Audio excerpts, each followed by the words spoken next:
എല്ലാ വിദ്യാർത്ഥികൾക്കും പുതിയൊരു വീഡിയോയിലേക്ക് സ്വാഗതം. ഈ വർഷത്തെ LBS nursing and paramedical degree കോഴ്സുകളിലേക്കുള്ള 6th അലോട്ട്മെൻറ്റ് അതായത് സ്പെഷ്യൽ അലോട്ട്മെൻറ്റ് പ്രസിദ്ധീകരിച്ചു. വിദ്യാർത്ഥികൾക്ക് LBS വെബ്സൈറ്റ് ഓപ്പൺ ചെയ്തുകൊണ്ട് വിദ്യാർത്ഥികൾക്ക് നിങ്ങളുടെ അലോട്ട്മെൻറ്റ് റിസൾട്ട് പരിശോധിക്കാവുന്നതാണ്.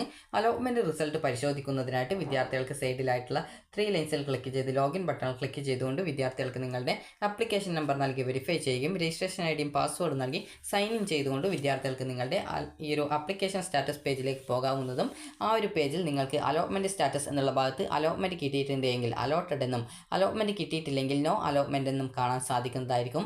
അലോട്ട്മെൻറ്റ് ലഭിച്ച വിദ്യാർത്ഥികൾക്ക് വ്യൂ അലോട്ട്മെൻറ്റ് ഡീറ്റെയിൽസ് എന്നുള്ള ഒരു ലിങ്ക് വഴി നിങ്ങൾക്ക് അലോട്ട്മെൻറ്റ് റിസൾട്ട് അറിയാനുള്ള പേജിലേക്ക് പോകാവുന്നതാണ്.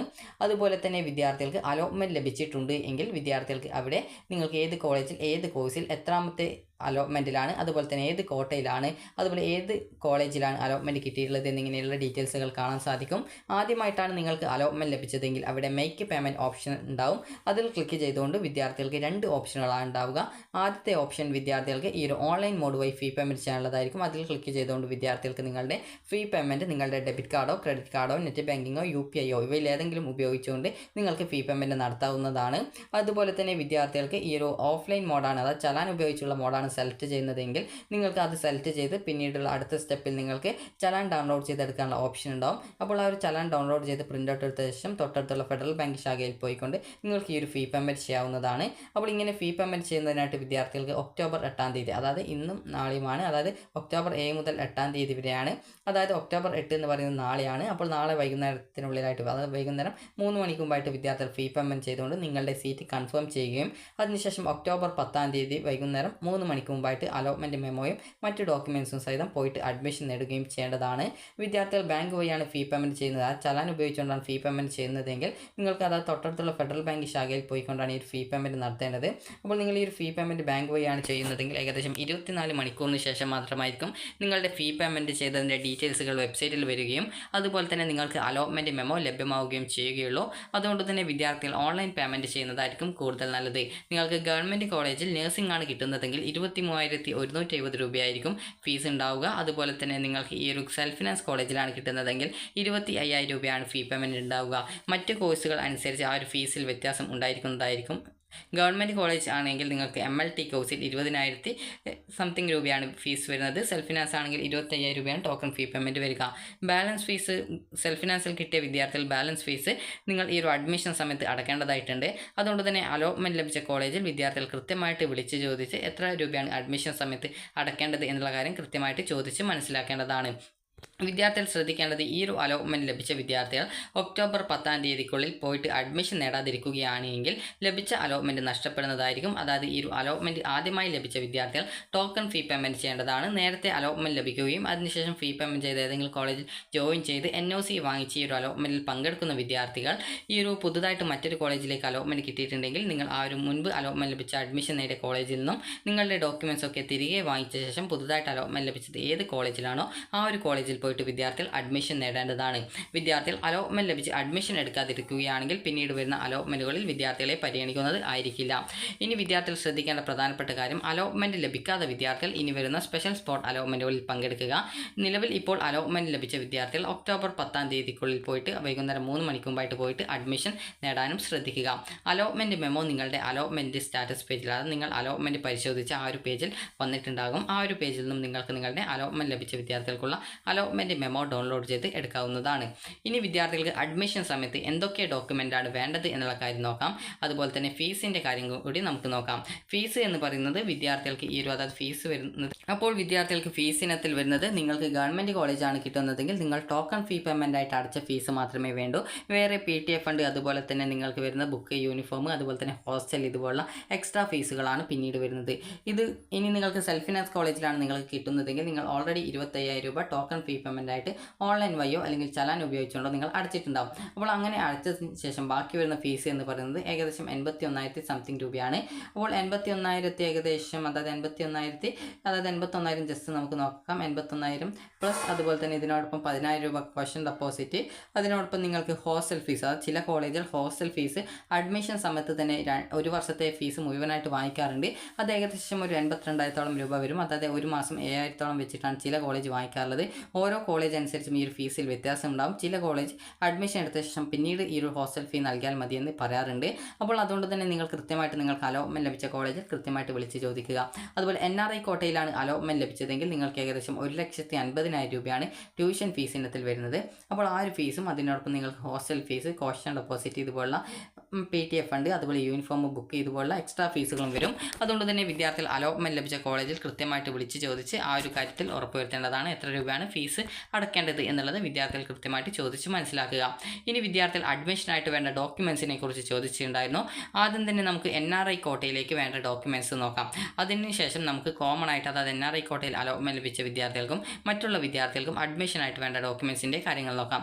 NRI കോട്ടയിലാണ് നിങ്ങൾക്ക് അലോട്ട്മെൻറ്റ് ലഭിച്ചതെങ്കിൽ വിദ്യാർത്ഥികൾ ആദ്യം തന്നെ റിലേഷൻഷിപ്പ് സർട്ടിഫിക്കറ്റ്, അത് വില്ലേജ് ഓഫീസിൽ പോയി കഴിഞ്ഞാലോ അല്ലെങ്കിൽ നിങ്ങൾക്ക് അക്ഷയയിൽ പോയി കഴിഞ്ഞാലോ ഈ ഒരു NRI കോട്ടയിലേക്കുള്ള ആ ഒരു ഡോക്യുമെൻറ്റ് കിട്ടിയിട്ടുണ്ടാകും. അത് ഓൾറെഡി നിങ്ങൾ റെഡിയാക്കി വെച്ചിട്ടുണ്ടാകുമെന്ന് കരുതുന്നു. അപ്പോൾ നിങ്ങളും നിങ്ങളെ സ്പോൺസർ ചെയ്യുന്ന ആളും തമ്മിലുള്ള ബന്ധം, അത് നിങ്ങളുടെ അച്ഛനാണോ അല്ലെങ്കിൽ അമ്മയാണോ അല്ലെങ്കിൽ നിങ്ങളുടെ ബ്രദറാണോ സിസ്റ്ററാണോ കസിനാണോ അല്ലെങ്കിൽ മദർ ഇൻ ലോ ആണോ എന്നിങ്ങനെ, അതായത് നിങ്ങളുമായിട്ട് എന്താണ് റിലേഷൻ, അതുപോലെ ഫസ്റ്റ് കസിനാണോ എന്നിങ്ങനെയൊക്കെ നിങ്ങളുമായി ബന്ധപ്പെട്ട് ഈ ഒരു സ്പോൺസർക്ക് എന്താണ് റിലേഷൻ എന്നുള്ളത് സൂചിപ്പിക്കുന്നതിന് വേണ്ടിയിട്ടാണ്, അതായത് ഈ ഒരു ബന്ധുത്വ സർട്ടിഫിക്കറ്റ് ഉപയോഗിക്കുന്നത്. അതായത് നിങ്ങളും ഈ ഒരു നിങ്ങളെ സ്പോൺസർ ചെയ്യുന്ന ആ ഒരു വ്യക്തിയും തമ്മിലുള്ള ബന്ധം എന്താണ് എന്നുള്ളതാണ്. അടുത്തതായിട്ട് പാസ്പോർട്ട് കോപ്പിയാണ്, അതായത് ഫ്രണ്ട് പേജും ബാക്ക് പേജും അതായത് പാസ്പോർട്ടിൻ്റേത് വേണം. അപ്പോൾ അത് എംബസി അറ്റസ്റ്റ് ചെയ്തതായിരിക്കണം. അടുത്തതായിട്ട് വേണ്ടത് വിസ, OCI, അതായത് ഓവർസീസ് സിറ്റിസൺ ഓഫ് ഇന്ത്യ, പൗരത്വ രേഖ, അതുപോലെ തന്നെ ഗ്രീൻ കാർഡ്. ഇവയിൽ ഏതിൻ്റെയെങ്കിലും ഒന്നിൻ്റെ കോപ്പി എംബസി അല്ലെങ്കിൽ കോൺസുലേറ്റ് അറ്റസ്റ്റ് ചെയ്തത് ഒറിജിനൽ ഹാജരാക്കേണ്ടതാണ്. അഡ്മിഷൻ അവസാനിക്കുന്ന തീയതിക്ക് ശേഷവും വിസ കാലാവധി ഉണ്ടായിരിക്കണം. വിസയിൽ സ്പോൺസറിൻ്റെ ജോലി പരാമർശിച്ചിട്ടില്ല എങ്കിൽ എംപ്ലോയി നൽകുന്ന എംപ്ലോയ്മെൻറ്റ് കോൺട്രാക്ട് എംബസി അറ്റസ്റ്റ് ചെയ്തത് ഒറിജിനൽ സമർപ്പിക്കണം. NRI സർട്ടിഫിക്കറ്റ് എംബസി അറ്റസ്റ്റ് ചെയ്തത് ഹാജരാക്കണം. അതുപോലെ തന്നെ സ്പോൺസർ ചെയ്യുന്ന ബന്ധു വിദേശത്ത് ആണെങ്കിൽ കുട്ടിയെ സ്പോൺസർ ചെയ്യുന്ന ബന്ധുവിൻ്റെ സോൺ അഫിഡവിറ്റ് നിശ്ചിത മാതൃകയിൽ ഉള്ളത് എംബസി അറ്റസ്റ്റേഷൻ ചെയ്ത് സമർപ്പിക്കണം. സ്പോൺസർ ചെയ്യുന്ന ബന്ധു നാട്ടിൽ അവധിയിൽ ആണെങ്കിൽ 200 രൂപ മുദ്രപത്രത്തിൽ നോട്ടറി അഫിഡവിറ്റ് സമർപ്പിക്കണം. മാതൃക LBSൻ്റെ സിമെറ്റിൻ്റെ വെബ്സൈറ്റിൽ ലഭ്യമാണ്. വിസയുടെ കോപ്പി അറ്റസ്റ്റ് ചെയ്തത് വിസയിൽ സ്പോൺസറിൻ്റെ ജോലി അതായത് ഈ ഒരു ജോലി പരാമർശിച്ചിട്ടില്ല എങ്കിൽ എംപ്ലോയി നൽകുന്ന എംപ്ലോയ്മെൻറ്റ് കോൺട്രാക്ട് എംബസി അറ്റസ്റ്റ് ചെയ്തത് ഒറിജിനൽ ഹാജരാക്കണം. അതുപോലെ തന്നെ എല്ലാ രേഖകളിലും എംബസി അറ്റസ്റ്റേഷൻ നിർബന്ധമാണ്. എല്ലാ രേഖകളുടെയും ഒറിജിനൽ ഹാജരാക്കണം എന്നുള്ളതാണ് പറഞ്ഞിട്ടുള്ളത്. ഒറിജിനൽ കൊണ്ട് ഉദ്ദേശിക്കുന്നത് വിദ്യാർത്ഥികളുടെ ആ ഒരു ഡോക്യുമെൻറ്റ്സിൻ്റെ ഒക്കെ കോപ്പി എംബസി അല്ലെങ്കിൽ കോൺസുലേറ്റ് അറ്റസ്റ്റ് ചെയ്തത് ആയിരിക്കണം എന്നുള്ളതാണ്. ഇനി വിദ്യാർത്ഥികൾ ശ്രദ്ധിക്കേണ്ട പ്രധാനപ്പെട്ട കാര്യം അഡ്മിഷൻ സമയത്ത് എന്തൊക്കെ ഡോക്യുമെൻറ്റുകളാണ് വിദ്യാർത്ഥികൾ ഹാജരാക്കേണ്ടത് എന്നുള്ളതാണ്. അത് വിദ്യാർത്ഥികൾക്ക് അറിയാനായിട്ട് നിങ്ങൾക്ക് ഇവിടെ പ്രോസ്പെക്ടസ് കാണാം. ജസ്റ്റ് ആ ഒരു പ്രോസ്പെക്ടസ് ഡൗൺലോഡ് ചെയ്തെടുക്കുക. അപ്പോൾ ഈ ഒരു പ്രോസ്പെക്ടസിൽ നിങ്ങൾക്ക് ഏകദേശം 35-ാമത്തെ പേജിലാണ്, അതായത് 35-ാമത്തെ പേജിലാണ് നിങ്ങൾക്ക് എന്തൊക്കെ ഡോക്യുമെൻറ്റ്സ് ആണ് അഡ്മിഷൻ സമയത്ത് വേണ്ടത് എന്നുള്ള ഡീറ്റെയിൽസ് കൊടുത്തിട്ടുള്ളത്. അപ്പോൾ വിദ്യാർത്ഥികൾ അഡ്മിഷൻ സമയത്ത് ഹാജരാക്കേണ്ട ഡോക്യുമെൻറ്റ്സ് എന്തൊക്കെയാണ് എന്നുള്ളത് നോക്കാം. ആദ്യം തന്നെ വിദ്യാർത്ഥികളുടെ അപേക്ഷയുടെ പ്രിൻ്റ് ഔട്ടാണ് വേണ്ടത്. ആദ്യം തന്നെ വിദ്യാർത്ഥികളുടെ ആപ്ലിക്കേഷൻ്റെ ഒരു പ്രിൻ്റ് ഔട്ടാണ് വേണ്ടത്. അതുപോലെ തന്നെ നിങ്ങൾക്ക് ഓൺലൈനായിട്ട് ലഭിക്കുന്ന അലോട്ട്മെൻറ്റ് മെമ്മോയുടെ ഒരു കോപ്പിയാണ്, പ്രിൻ്റ് ഔട്ടാണ് വേണ്ടത്. അലോട്ട്മെൻറ്റ് മെമ്മോയുടെ ഒരു എക്സ്ട്രാ പ്രിൻ്റ് ഔട്ട് നിങ്ങളുടെ കയ്യിൽ കൂടി സൂക്ഷിച്ച് വെക്കാനായിട്ട് പ്രത്യേകം ശ്രദ്ധിക്കുക. അതുപോലെ തന്നെ നിങ്ങൾ ട്യൂഷൻ ഫീ പേയ്മെൻറ്റ്, അതായത് ഓൺലൈനായിട്ട് ടോക്കൺ ഫീ പേയ്മെൻറ്റ് ചെയ്തിട്ടുണ്ടാവും. ആ ഒരു ടോക്കൺ ഫീ പേയ്മെൻറ്റ് ചെയ്ത് കഴിഞ്ഞാൽ നിങ്ങൾക്ക് റെസിപ്റ്റ് കിട്ടിയിട്ടുണ്ടാവും. അപ്പോൾ ആ ഒരു റെസിപ്റ്റിൻ്റെ പ്രിൻ്റ് ഔട്ടാണ്. അടുത്തതായിട്ട് വേണ്ടത് നിങ്ങളുടെ ഡേറ്റ് ഓഫ് ബർത്ത് തെളിയിക്കുന്നതിനായിട്ടുള്ള ഒരു സർട്ടിഫിക്കറ്റ് ആണ്. അതിന് SSLC അല്ലെങ്കിൽ നിങ്ങൾക്ക് ബർത്ത് സർട്ടിഫിക്കറ്റ് ഉപയോഗിക്കാവുന്നതാണ്. ഇനി അടുത്തതായിട്ട് വേണ്ടത് നിങ്ങളുടെ ഒറിജിനൽ TC, അതായത് TC ആണ്. നിങ്ങൾക്ക് +2 കഴിഞ്ഞപ്പോഴോ അല്ലെങ്കിൽ ഡിഗ്രി കഴിഞ്ഞപ്പോഴൊക്കെ TC കിട്ടിയിട്ടുണ്ടാവും. അപ്പോൾ ആ ഒരു TC ആണ് വേണ്ടത്. അടുത്തത് സ്വഭാവ സർട്ടിഫിക്കറ്റ് ആണ്. സ്വഭാവ സർട്ടിഫിക്കറ്റ് നിങ്ങൾക്ക് ഏകദേശം +2 കഴിഞ്ഞ സമയത്തൊക്കെ നിങ്ങൾക്ക് കോൺടാക്ട് സർട്ടിഫിക്കറ്റ് എന്ന് പറഞ്ഞിട്ട് തന്നിട്ടുണ്ടാകും. അപ്പോൾ അത് 6 മാസ കാലാവധിയാണ് അതിനുള്ളത്. നിങ്ങളുടെ സർട്ടിഫിക്കറ്റ് 6 മാസ കാലാവധി കഴിഞ്ഞതാണെങ്കിൽ നിങ്ങൾ പഠിച്ചിട്ടുള്ള ആ ഒരു സ്കൂളിലോ അല്ലെങ്കിൽ തൊട്ടടുത്തുള്ള ഏതെങ്കിലും ഗവൺമെൻറ് ഹൈസ്കൂളിലോ പോയി കഴിഞ്ഞാൽ നിങ്ങൾക്ക് ഈ ഒരു സ്വഭാവ സർട്ടിഫിക്കറ്റ് പുതിയത് തരുന്നതായിരിക്കും. ഇനി അടുത്തതായിട്ട് വേണ്ടത് നിങ്ങളുടെ +2ൻ്റെ മാർക്ക് ഷീറ്റാണ്, അതായത് +2 സർട്ടിഫിക്കറ്റ് ആണ്. +2 അല്ലെങ്കിൽ ഇക്വലൻസി പാസ്സായവരാണെങ്കിൽ ഇക്വലൻസി സർട്ടിഫിക്കറ്റ് ആണ് വേണ്ടത്. നിങ്ങൾ ഇതിലേതാണോ, അതായത് +2 ആണ് സാധാരണ കോമൺ ആയിട്ടുള്ള +2 ആണ് പഠിച്ചതെങ്കിൽ +2 സർട്ടിഫിക്കറ്റ് ആണ് വേണ്ടത്. ഇക്വലൻസി ആണെങ്കിൽ ഇക്വലൻസി സർട്ടിഫിക്കറ്റ്, അത് തുല്യതാ പരീക്ഷ എഴുതിയവരാണെങ്കിൽ തുല്യതാ സർട്ടിഫിക്കറ്റ് ആണ് വേണ്ടത്. ഇനി അടുത്തതായിട്ടുള്ളത് നിങ്ങൾക്ക് എലിജിബിലിറ്റി സർട്ടിഫിക്കറ്റ്. ഇത് എല്ലാവർക്കും ആവശ്യമുള്ളതല്ല. നിങ്ങൾ Kerala higher secondary, vocational higher secondary, CBSE, ICSE, ISC, അതുപോലെ ഏതെങ്കിലും ഡിഗ്രി എന്നിവ പഠിച്ചവർ ആണെങ്കിൽ, അത് കേരളത്തിൽ നിന്ന് പഠിച്ചവർ ആണെങ്കിൽ പ്രത്യേകിച്ച് ഈ ഒരു എലിജിബിലിറ്റി സർട്ടിഫിക്കറ്റ് ആവശ്യമില്ല. കേരളത്തിന് പുറത്താണ് നിങ്ങൾ +2 അല്ലെങ്കിൽ +2 പഠിച്ചതെങ്കിൽ മാത്രമാണ് നിങ്ങൾക്ക് ഈ ഒരു എലിജിബിലിറ്റി സർട്ടിഫിക്കറ്റ് ആവശ്യമുള്ളത്. ഈ ഒരു എലിജിബിലിറ്റി സർട്ടിഫിക്കറ്റ് ആവശ്യമുള്ളവർ തൊട്ടടുത്തുള്ള യൂണിവേഴ്സിറ്റിയിൽ പോയി കഴിഞ്ഞാൽ നിങ്ങൾക്ക് ഈ ഒരു എലിജിബിലിറ്റി സർട്ടിഫിക്കറ്റ് ലഭിക്കുന്നതാണ്. അതുപോലെ തന്നെ അടുത്തതായിട്ട് വേണ്ടത് മൈഗ്രേഷൻ സർട്ടിഫിക്കറ്റ് ആണ്. മൈഗ്രേഷൻ സർട്ടിഫിക്കറ്റ് ഈ ഒരു അതായത് കേരളത്തിൽ പഠിച്ചവർക്ക് ആവശ്യമില്ല, കേരളത്തിന് പുറത്ത് പ്ലസ് ടു പഠിച്ചവർക്ക് മാത്രമാണ് ഈ ഒരു മൈഗ്രേഷൻ സർട്ടിഫിക്കറ്റിൻ്റെ ആവശ്യമുള്ളത്. ഇനി അടുത്തതായിട്ട് ഫിസിക്കൽ ഫിറ്റ്നസ് സർട്ടിഫിക്കറ്റ് ആണ്. ഇത് നിങ്ങൾ ഏതെങ്കിലും ഒരു അസിസ്റ്റൻറ്റ് സർജൻ കുറയാതെ അതായത് MBBS ഡോക്ടറിൽ കുറയാതെ ഒരു ഡോക്ടറുടെ അടുത്ത് പോയി കഴിഞ്ഞാൽ നിങ്ങൾക്ക് ഈ ഒരു ഫിസിക്കൽ ഫിറ്റ്നസ് സർട്ടിഫിക്കറ്റ് തരുന്നതാണ്. ഇത് നിങ്ങളുടെ ഹൈറ്റ്, വെയിറ്റ്, ചെസ്റ്റ്, വിഷൻ എന്നിവയാണ് രേഖപ്പെടുത്തുക. അതായത് ഹൈറ്റും വെയിറ്റും ചെസ്റ്റും വിഷനും ആണ് രേഖപ്പെടുത്തുക. അപ്പോൾ നിങ്ങൾ ആരോഗ്യപരമായിട്ട് ഈ ഒരു കോഴ്സ് ചെയ്യാനായിട്ട് അതായത് കോഴ്സ് പഠിക്കാനായിട്ട് യോഗ്യരാണോ എന്നുള്ളത് ചെക്ക് ചെയ്യാൻ വേണ്ടിയിട്ടാണ് ഈ ഒരു ഫിസിക്കൽ ഫിറ്റ്നസ് സർട്ടിഫിക്കറ്റ് ഹാജരാക്കാനായിട്ട് പറയുന്നത്. ഇനി അടുത്തതായിട്ടുള്ളത് ഹെപ്പറ്റൈറ്റിസ് ബിക്കെതിരെ എടുക്കുന്ന വാക്സിനേഷൻ സർട്ടിഫിക്കറ്റ് ആണ്. ഈ ഒരു വാക്സിനേഷൻ ഏകദേശം 2 ഡോസോളം നിങ്ങൾ എടുക്കേണ്ടതായിട്ടുണ്ട്. അപ്പോൾ അതുകൊണ്ട് തന്നെ നിങ്ങൾക്ക് ആദ്യത്തെ ഡോസ് എടുത്തിട്ടുള്ള വിദ്യാർത്ഥികളാണെങ്കിൽ ആദ്യ ഡോസ് എടുത്തിട്ടുണ്ട് എന്ന് പറഞ്ഞുകൊണ്ടുള്ള ആ ഒരു ജസ്റ്റ് ഡോക്ടറുടെ ആ ഒരു ലെറ്റർ ഹെഡിൽ നിങ്ങൾ ആ ഒരു വാക്സിനേഷൻ എടുത്തിട്ടുണ്ട് എന്ന് പറഞ്ഞുകൊണ്ട് എഴുതിയിട്ട് വാങ്ങിച്ചാൽ മതി.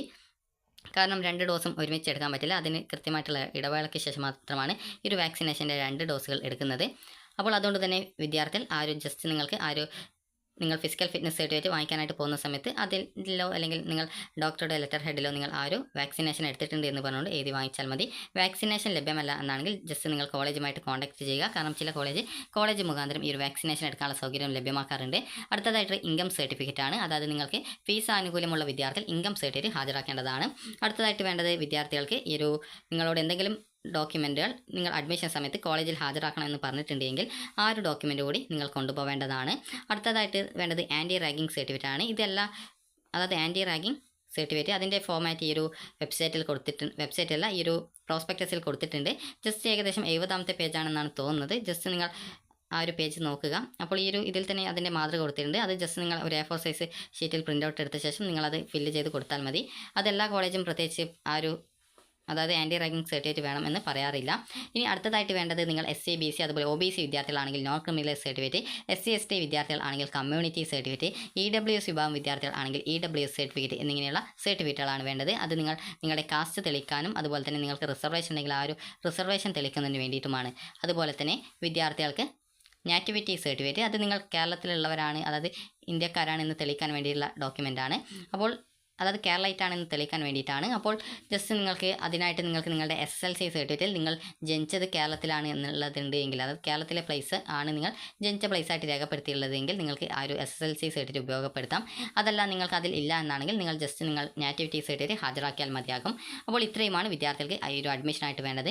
അതുപോലെ ഗവൺമെൻറ് നഴ്സിംഗ് കോളേജിലാണ് നിങ്ങൾക്ക് അലോട്ട്മെൻറ്റ് ലഭിച്ചതെങ്കിൽ വിദ്യാർത്ഥികൾ അഡ്മിഷൻ സമയത്ത് ഹാജരാക്കേണ്ട മറ്റൊരു കാര്യമാണ് ബോണ്ട് എന്ന് പറയുന്നത്. അതായത് കമ്പൽസറി നഴ്സിംഗ് സർവീസസിനുള്ള ഒരു ബോണ്ടാണ്. അത് 200 രൂപ മുദ്രപത്രത്തിലാണ് അത് പ്രിൻ്റ് ഔട്ട് എടുത്ത് നിങ്ങൾ ആ ഒരു CNS ബോണ്ട് നൽകേണ്ടത്. അത് നിങ്ങൾ കോളേജിൽ ചോദിച്ച ശേഷം മാത്രം ആ ഒരു ബോണ്ടിൻ്റെ ആ ഒരു ഫോം നൽകിയാൽ മതിയാകും. അതായത് ഈ ഒരു 200 രൂപ വിലയുള്ള ഈ ഒരു മുദ്രപത്രത്തിലാണ് ഈ ഒരു പ്രിൻ്റ് ഔട്ട് എടുക്കേണ്ടത്. അപ്പോൾ അതുകൊണ്ട് തന്നെ ജസ്റ്റ് നിങ്ങൾ അത് കൃത്യമായിട്ട് എടുക്കാൻ അറിയുന്ന സ്ഥലത്ത് നിന്ന് എടുക്കാനായിട്ട് ശ്രദ്ധിക്കുക. കാരണം എല്ലാവർക്കും ആ ഒരു അതായത് മുദ്രപത്രം എന്ന് പറയുന്നത് അതിൻ്റെ ഏകദേശം ആദ്യത്തെ കുറച്ച് പോർഷൻസ് അതായത് കുറച്ച് കാര്യങ്ങൾ രേഖപ്പെടുത്തിയിട്ടുണ്ടാകും. അതായത് ഈ ഒരു സ്റ്റാമ്പിൻ്റെ വിലയും മറ്റു കാര്യങ്ങളൊക്കെ രേഖപ്പെടുത്തിയിട്ടുണ്ടാകും. അപ്പോൾ അതുകൊണ്ട് തന്നെ അതിൻ്റെ ബാക്കി ഭാഗത്താണ് പ്രിൻ്റ് ഔട്ട് എടുക്കാനുള്ള ഭാഗം ബാക്കി ഉണ്ടാവുള്ളൂ. അപ്പോൾ അതുകൊണ്ട് തന്നെ നിങ്ങൾ കൃത്യമായിട്ട് അത് പ്രിൻ്റ് ഔട്ട് എടുക്കാൻ അറിയുന്നവരുടെ കയ്യിൽ നിന്ന് പോയിട്ട് പ്രിൻ്റ് ഔട്ട് എടുക്കാനായിട്ട് ശ്രദ്ധിക്കുക. അത് നിങ്ങൾ കൃത്യമായിട്ട് കോളേജിൽ ചോദിച്ച ശേഷം മാത്രം പ്രിൻ്റ് ഔട്ട് അതായത് മുദ്രപത്രത്തിൽ പ്രിൻ്റ് എടുത്ത് കൊടുത്താൽ മതി. അതുപോലെ തന്നെ അതിൽ പറയുന്നത് ഇപ്രകാരമാണ്. അതായത് നിങ്ങൾ 4 വർഷത്തെ കോഴ്സ് കംപ്ലീറ്റ് ചെയ്യുമെന്നും അഥവാ നിങ്ങൾ കംപ്ലീറ്റ് ചെയ്തിട്ടില്ലെങ്കിൽ 1 ലക്ഷം രൂപ നഷ്ടപരിഹാരമായിട്ട് നൽകുമെന്നും അതുപോലെ തന്നെ നിങ്ങൾ ഈ ഒരു 4 വർഷത്തെ കോഴ്സ് കംപ്ലീറ്റ് ചെയ്ത് കഴിഞ്ഞാൽ നിങ്ങൾ നിർബന്ധിതമായിട്ട് ഈ ഒരു നഴ്സിംഗ് ഗവൺമെൻറ് നിഷ്കർഷിക്കുന്ന പ്രകാരം നിങ്ങൾ ഏതെങ്കിലും ഒരു ഗവൺമെൻറ് ഹോസ്പിറ്റൽ അല്ലെങ്കിൽ ഗവൺമെൻറ് മെഡിക്കൽ കോളേജിൽ നിങ്ങൾ നഴ്സായിട്ട് സേവനം അനുഷ്ഠിക്കുമെന്നും നിങ്ങൾ നൽകുന്ന ഉറപ്പാണ്. അങ്ങനെ നിങ്ങൾ സേവനം നൽകാൻ തയ്യാറല്ല എന്നാണെങ്കിൽ ഈ ഒരു 1 ലക്ഷം രൂപ നഷ്ടപരിഹാരമായിട്ട് നൽകുമെന്നുള്ളതാണ് ഈ ഒരു CNS ബോണ്ടിലെ ആ ഒരു ഉറപ്പ്. നിങ്ങൾ ഗവൺമെൻറ് നഴ്സിംഗ് കോളേജുകളിൽ നിങ്ങൾക്ക് നഴ്സിംഗ് അലോട്ട്മെൻറ്റ് ലഭിച്ചിട്ടുണ്ട് എങ്കിൽ മാത്രമാണ് ഈ ഒരു ബോണ്ട് നൽകേണ്ടതായിട്ടുള്ളൂ. അപ്പോൾ വിദ്യാർത്ഥികൾക്ക് ഇത്രയുമാണ് വേണ്ടത്. അതുപോലെ തന്നെ നിങ്ങൾക്ക് നേരത്തെ പറഞ്ഞതുപോലെ PTA ഫണ്ട്, അതുപോലെ തന്നെ കോഷൻ ഡെപ്പോസിറ്റ്, അതുപോലെ ബാലൻസ് ഫീസ് ഉണ്ടെങ്കിൽ ബാലൻസ് ഫീസ്, നിങ്ങളുടെ യൂണിഫോം, ബുക്ക്, ഹോസ്റ്റൽ ഫീസ് എന്നിങ്ങനെയൊക്കെയുള്ള എക്സ്ട്രാ ഫീസുകൾ മാത്രമാണ് പിന്നീട് ആവശ്യമുള്ളത്. അപ്പോൾ ഈ ഒരു ട്യൂഷൻ ഫീസും സ്പെഷ്യൽ ഫീസും ഒക്കെ അതുപോലെ കോഷൻ ഡെപ്പോസിറ്റും അഡ്മിഷൻ സമയത്ത് തന്നെ അടക്കേണ്ടതായിട്ട് വരുന്നതായിരിക്കും. ഗവൺമെൻറ് കോളേജിൽ ലഭിച്ച വിദ്യാർത്ഥികൾക്ക് ആകെ PTA ഫണ്ട്, അതുപോലെ തന്നെ നിങ്ങൾക്ക് ഈ ഒരു ബുക്ക്, യൂണിഫോം, ഹോസ്റ്റൽ ഫീസ് എന്നിവ മാത്രമാണ് കോളേജിൽ അഡ്മിഷനായിട്ട് പോകുന്ന സമയത്ത് ഈ ഒരു അടക്കാനായിട്ടുള്ളത്. അതുപോലെ തന്നെ വിദ്യാർത്ഥികൾ ഈ ഒരു നേരത്തെ പറഞ്ഞതുപോലെ നിങ്ങൾ എല്ലാ ഡോക്യുമെൻസും കയ്യിലുണ്ട് എന്നുള്ളത് ഉറപ്പുവരുത്തുക. അതുപോലെ തന്നെ നിങ്ങളുടെ ഒരു 3-4 ഫോട്ടോ കൂടി കയ്യിൽ കരുതാനായിട്ട് പ്രത്യേകം ശ്രദ്ധിക്കുക. അപ്പോൾ നിങ്ങൾക്ക് ഈ ഒരു SSLC +2 സർട്ടിഫിക്കറ്റിൻ്റെ ഒക്കെ കോപ്പി ആവശ്യമുണ്ടെങ്കിൽ ജസ്റ്റ് ഒരു 5-6 കോപ്പി നിങ്ങൾ കയ്യിലെടുത്തിട്ട് സൂക്ഷിച്ച് വയ്ക്കുക. കാരണം ഭാവിയിൽ വല്ല ആവശ്യമുണ്ടെങ്കിൽ അത് ഉപയോഗപ്പെടുത്താം. കാരണം നിങ്ങളുടെ 4 വർഷത്തെ കോഴ്സ് കംപ്ലീറ്റ് ചെയ്ത ശേഷം മാത്രമാണ് നിങ്ങളുടെ ഈ ഒരു SSLC +2 സർട്ടിഫിക്കറ്റ് നിങ്ങൾക്ക് കോളേജിൽ നിന്ന് തിരിച്ചു കിട്ടുള്ളൂ. അതുകൊണ്ട് തന്നെ ആ ഒരു കാര്യം കൂടി വിദ്യാർത്ഥികൾ പ്രത്യേകം ശ്രദ്ധിക്കുക. അപ്പോൾ വിദ്യാർത്ഥികൾക്ക് ഈ ഒരു വീഡിയോ ഉപകാരപ്രദമായിട്ടുണ്ടെങ്കിൽ ലൈക്ക് ചെയ്യുക, ഷെയർ ചെയ്യുക. Thank you for watching.